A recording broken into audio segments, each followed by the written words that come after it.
विश्वकर्मा, मेरे channel teaching talk में आपका स्वागत है। दोस्तों, आज हम पढ़ेंगे शब्द के भेद। इस टॉपिक को हम अच्छे से पढ़ेंगे ताकि 8 से 10 नंबर का क्वेश्चन हमसे छूटे नहीं। दोस्तों, 8 से 10 नंबर का क्वेश्चन बहुत बड़ा नंबर होता है। ये हमारे एग्जाम में सफलता के प्रमुख कारण भी हो सकता है। दोस्तों, पढ़ाने से पहले मैं आपको मोटिवेशन करना चाहूँगा ताकि आप अच्छे से पढ़ाई के लिए चार्ज अप हो सके। दोस्तों, प्रसिद्ध बिजनेसमैन बिल गेट्स ने कहा था कि अगर आप गरीब के यहाँ जन्म लेते हैं तो इसमें आपकी कोई गलती नहीं है, लेकिन आप गरीब होकर मर जाते हैं तो इसमें आपकी गलती है। दोस्तों, उनके कहने का मतलब यह है कि हम किसके घर में जन्म लेंगे, अमीर के यहाँ या गरीब के यहाँ, ये हमारे हाथ में नहीं है। ये भगवान के ऊपर निर्भर है कि किनके यहाँ हमें पैदा करेंगे। लेकिन दोस्तों, आप खुद समझिए, 70 साल 80 साल जीवित रहने के बावजूद हम गरीब हैं, गरीबी रेखा के नीचे आते हैं। इसका मतलब यह है कि हमने हमारे जीवन में कुछ नहीं किया, ना ही समाज के लिए हमें कोई ढंग का काम नहीं कर पाया, इसी कारण हम गरीब हैं। दोस्तों, शिक्षा ही एक ऐसा माध्यम है जिसको लेकर हम आगे बढ़ सकते हैं और आर्थिक विकास की ओर भारत को तेजी से अग्रसर भी कर सकते हैं। हमारे देश के प्रधानमंत्री मोदी जी ने भी कहा है कि हम ऐसा भारत का निर्माण करेंगे जिसमें टैक्स पर पलने वालों की संख्या कम हो और टैक्स भरने वालों की संख्या ज़्यादा हो। उनका कहने का मतलब यह है कि हम देश को गरीबी रेखा से ऊपर निकालेंगे और अमीर बनाएंगे ताकि अमीर बनकर वो टैक्स भर सके। आई बात समझ में? दोस्तों, हमें इतना अच्छे से पढ़ेंगे ताकि हम भारत को एक सुपर पावर कंट्री के रूप में हम विकसित कर सके। दोस्तों, हम अच्छे से पढ़ेंगे इस टॉपिक को। आइए हम अच्छे से पढ़ते हैं शब्द के भेद। मैं अपने पहले ही वीडियो में आपको बता दिया हूँ कि शब्द क्या होता है, इसकी परिभाषा क्या होती है। पुनः बताना चाहूँगा ताकि आपको इस टॉपिक को और अच्छे से समझ में आ जाए। शब्द वर्णों के मेल से बनता है। हम हमारे लाइफ में जितने भी शब्द का उपयोग करते हैं वे एक ही भाषा का नहीं होते।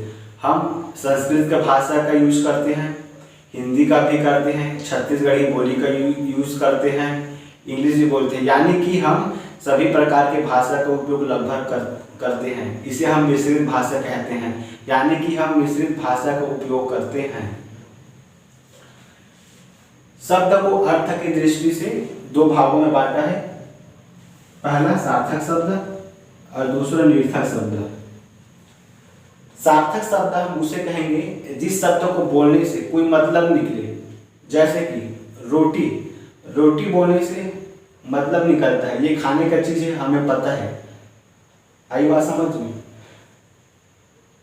निर्थक शब्द हम उसे कहेंगे जिसका कहने से कोई मतलब ही नहीं निकले, मतलब हम ऐसे ही बोल देते हैं, फालतू की ही बोल देते हैं। जैसे कि रोटी एक सार्थक शब्द है, ठीक, ये खाने की वस्तु है या चीज है।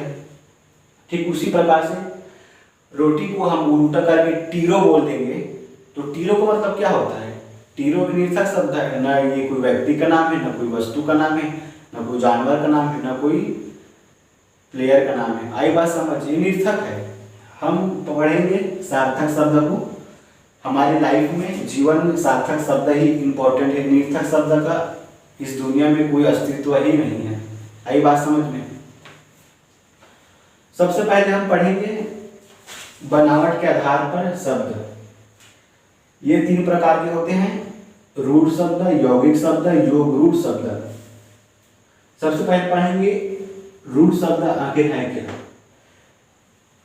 जिस शब्द को बांटने से अगर उसका कोई अर्थ ना निकले हम उसे कहेंगे रूढ़ शब्द। जैसे कि कल है, कल को अगर हम बांटेंगे तो का और ला में बटेगा, ठीक।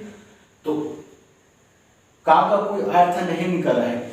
का ना कोई वस्तु का नाम है, ना कोई व्यक्ति का नाम है, किसी प्रकार की कोई चीज का नाम ही नहीं है, यानी कि इसका कोई अर्थ नहीं निकल रहा है। ठीक उसी प्रकार से ला का भी कोई अर्थ नहीं निकल रहा है, ना ये किसी वस्तु का नाम है, ना कोई चीज का नाम है, ना किसी प्लेयर का नाम है, मतलब निर्थक है ये, ठीक। अब यौगिक शब्द हम उसे कहेंगे जिस शब्द को बांटने से उनका अर्थ निकले। जैसे कि देवालय है, देव देवालय को जब हम बांटेंगे तो देव प्लस आलय में बटेगा। ठीक, तो देव का मतलब क्या होता है? देवता, इसका अर्थ निकल रहा है। ठीक, उसी प्रकार से दूसरा शब्द आलय, आलय का मतलब होता है घर, तो इसका भी मतलब निकल रहा है, तो हम इसे कहेंगे यौगिक शब्द। यौगिक शब्द रूप के विपरीत होता है, इसमें कोई अर्थ नहीं निकलता, बांटने के बाद इसमें अर्थ निकलता है। ठीक, उसी प्रकार से योग रूढ़, योग रूढ़ हम उसे कहेंगे जिस शब्द को बांटने से एक शब्द और दूसरा शब्द मिलकर किसी तीसरे की ओर इशारा करके उसका अर्थ निकाले। ठीक, जैसे कि पंकज है, तो पंकज को पंक प्लस ज में बटेगा, तो पंक का मतलब होता है कीचड़ और ज का मतलब होता है जन्म, तो कीचड़ जन्म नहीं होगा, इसका अर्थ है जिसमें यौगिक में क्या होता था? देवता का घर होता था, देवालय में देवता का घर होता था। उसी प्रकार से कीचड़ का जन्म होना चाहिए था, लेकिन इसका मतलब क्या होता है? कमल। ठीक, तो अर्थ है, तो इसका अर्थ है पहला शब्द और दूसरा शब्द मिलकर किसी तीसरे शब्द को अर्थ निकाल रहा है। ठीक, तो हम उसे कहेंगे योग रूढ़ शब्द। अब हम पढ़ेंगे उत्पत्ति के आधार पर शब्द कितने प्रकार के होते हैं। उत्पत्ति का मतलब होता है जन्म, जन्म के आधार पर शब्द कितने प्रकार के होते हैं। पहला तत्सम, दूसरा तद्भव, तीसरा देशज, चौथा विदेशी और पांचवा संकर शब्द।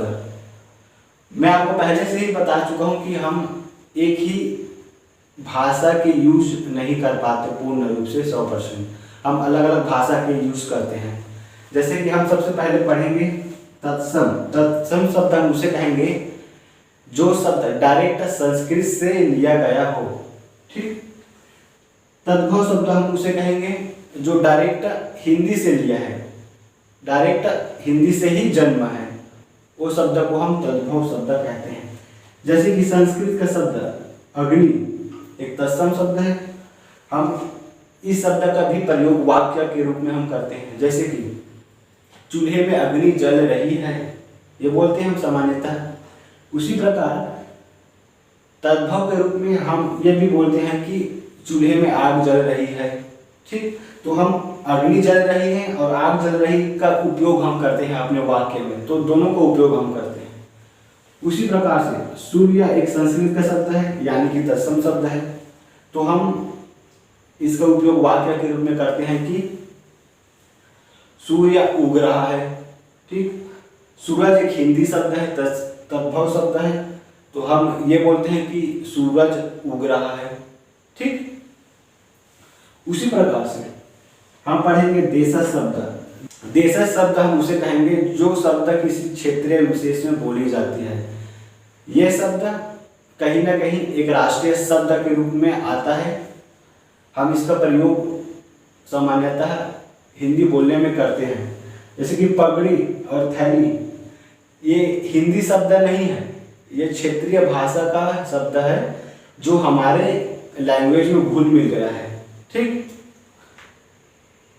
उसी प्रकार से विदेशी शब्द, विदेशी शब्द हम उसे कहेंगे जो विदेश का शब्द है। आप लोगों को पता होगा कि भारत में कई आक्रांताओं ने हमला किए, जैसे कि अरब के, पुर्तगाली, इन सब के हमले के कारण भारत कई सौ साल गुलाम रहे, 500 साल 600 साल, तो उनके शब्द हमारे देश में घुल मिल गए, मतलब रह गए हैं, तो हम उसका उपयोग हम आज भी अपने जीवन में करते हैं। सामान्यतः लगता है कि हम हिंदी बोल रहे हैं, लेकिन एक्चुअल में विदेशी शब्द होते हैं। जैसे कि कुर्सी और किताब, आपको लग रहा होगा कि ये हिंदी शब्द है, लेकिन ये अरबी शब्द है, अरब का शब्द है। ठीक, उसी प्रकार से संकर शब्द, संकर शब्द हम उसे कहेंगे, इसको मिश्रित शब्द भी कहते हैं, जो दो भाषाओं के मेल से बनते हैं। जैसे कि अखबार वाला अरबी प्लस हिंदी भाषा के शब्द है। ठीक, आई बात समझ में आपको। बहुत ही आसान है, आपको व्यवहारिक रूप से समझना है इसे, तभी आपको समझ में आएगा। नहीं तो आप रटने की कोशिश करेंगे तो आप भूल ही जाएंगे। मैं आपको अच्छे से कॉन्सेप्ट के आधार पर समझा रहा हूँ दोस्तों, ठीक है। उसके बाद हम पढ़ेंगे प्रयोग के आधार पर शब्द। हम शब्द कई प्रकार से बोलते हैं प्रयोग के आधार पर। इसको 8 भागों में बांटा है।